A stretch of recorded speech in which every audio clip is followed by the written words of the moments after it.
Hey, you. Good evening and morning to you. It's Tuesday, January 28th, and the live 4.01 release is imminent. If you've been playing preview, you know how progressively rough it's been getting on those shards, and I'm here to tell you the skies are about to get a lot sunnier. PTU always performs better than live, but besides performing a lot better than preview, 4.01 has addressed a lot of lingering issues plaguing the game. CIG's own stability score puts it at 8 to 10 times better than 3.24 live, but scores from anything other than a live environment gotta be taken with a boulder of salt. The bad performance on Monox, however you say that, Minoxidil has been fixed, so no more B-Win issues. The overlap between the MFD touchscreen buttons and the switches below them has been fixed. Station and spaceport elevators continue to have issues, but where one doesn't work or presents you with a black void, you can just walk over to the next ones and they work just fine. The whole C has been a bad experience for most of the time that the ship has been out, but I was able to load up cargo in at least 3 different shards with no problem. 1, 2, 3, 4, 5, 6, 7, 8, 9, 10, 11, 12. I was able to sell, so whole C hauling looking good. The other major problem with using the whole C was and continues to be other players sneaking. Not even sneaking. Other players just taking a leisurely stroll through the rear EVA access door. So if you park up your ship to go buy or sell commodities, make sure you store it while you're in the station. The change to its flight characteristics are something we'll talk about a little later in the vid for those who haven't been behind the yoke in a while. I didn't get a lot of time to check out hauling, so I can't tell you 100% that the missions will always complete successfully, but the outlook is good. The Pyro Handyman missions are fixed up and ready to go. The C2 Hercules is not 100% fixed, but it does balance better when it's landing than it did previously. The distortion buildup that causes you to fail a jump through the wormholes, well, that's been fixed, so now you got to be on your P's and Q's or you'll end up in the same system you left when you started. We finally got a light indicator.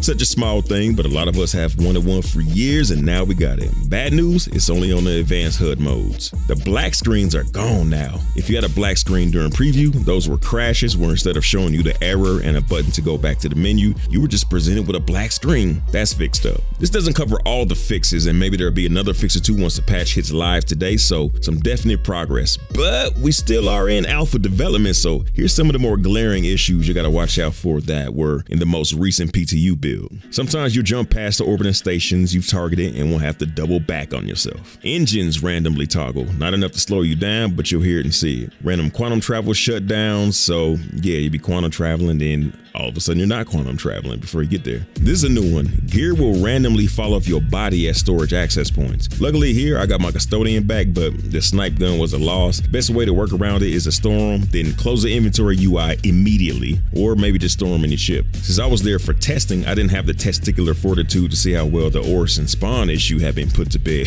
If you ain't hip, having your spawn in Orison Crusader became a mandatory sentence to log in woes and trying all manner of workarounds to get into the game. I also didn't test the issues caused by going to prison because even though I got that bread and water workout yard physique, your boy ain't a jailbird boss. Sometimes a star map would be blanked. I encountered this twice, once when I was on the moon, again while in orbit of one, so hopefully they got that fixed up, but yeah, that's a thing.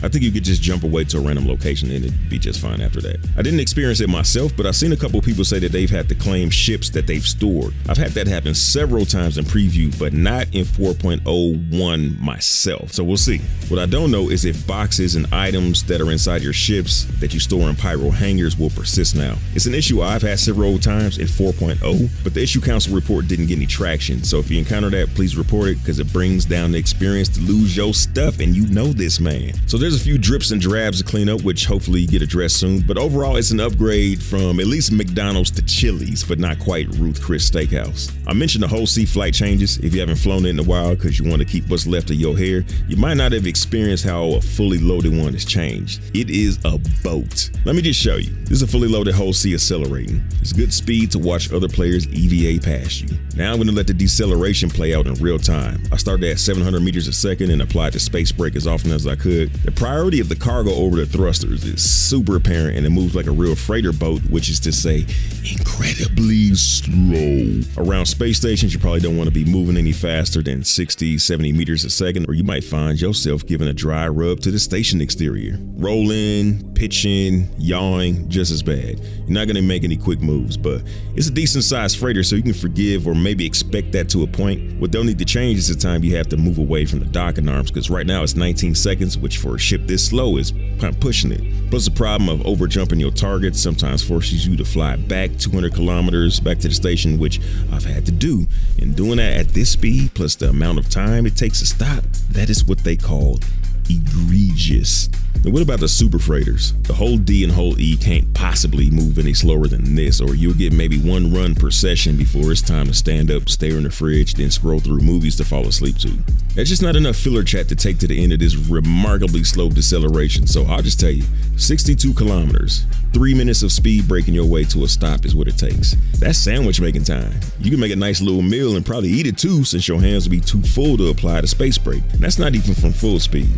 As slow as that is, there's a bug that makes it even worse, which at first I thought was the newest version of its flight model. I'm not 100% sure, but I think it's only triggered in Pyro. It multiplies the effect of the cargo several-fold, which pretty much makes the ship 1,000% Newtonian, because once you get going in any direction over 100 meters per second, we'll see you in a few days. Happened to me twice, so it wasn't a freak accident. Maybe when more folks experience it and report it, some action will happen to prevent it going down again. On a shinier note, the MISC Fortune is due to make its appearance in 4.01. At first I was like, salvager in the prospector skin. Now I'm pretty anxious to take it for a spin and put it to work. The exterior cargo grid is especially interesting.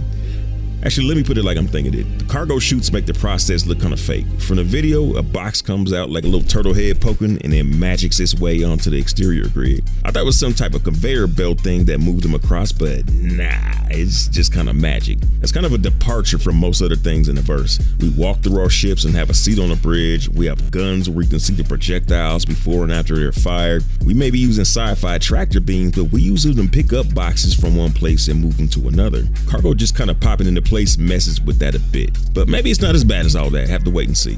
All right, so after taking another look at that, I have to come back. I think the problem with this is that they're shooting it to the wrong side. Instead of shooting the boxes to the far side and then shooting it to the one that's a little bit closer in the middle and then shooting it to the one that's closest, that would probably fix everything up, because with it leapfrogging the box onto the other side, it just looks like it's popping in. So if they just did them in order from furthest to closest, might clear things up a little bit, make it a little less phony looking. Anywho, if you're new to the game, wandering around aimlessly, not quite sure how to get your pockets swole, check out this guide to make your first meal in the deal. Big Taco Bell sound effects love to the executive bosses of this joint. Eyes Open 2018, Lone Wolf, and The Huntress. Thanks for making it do what it do, bosses. Shout out to all the fam de la dig that, Patreons, YouTube members, and super chatters. Salute, fly dirty citizen.